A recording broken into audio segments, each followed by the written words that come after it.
Hey everyone, today I'm going to show you how to register with a GP in the UK.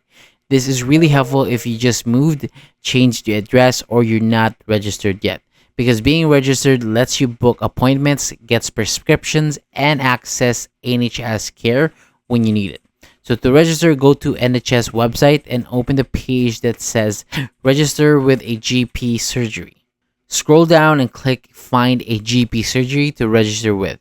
Now enter your postcode and then you'll see a list of local GP surgeries. So pick one that says accepting new patients, then click register online with this GP and press start now. So first choose if you're registering for yourself or for someone else. Then you can choose to use an NHS account or continue without one.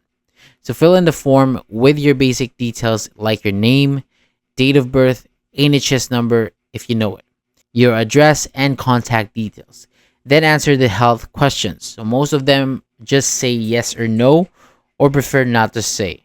And at the end, review everything, then scroll down and click accept and submit.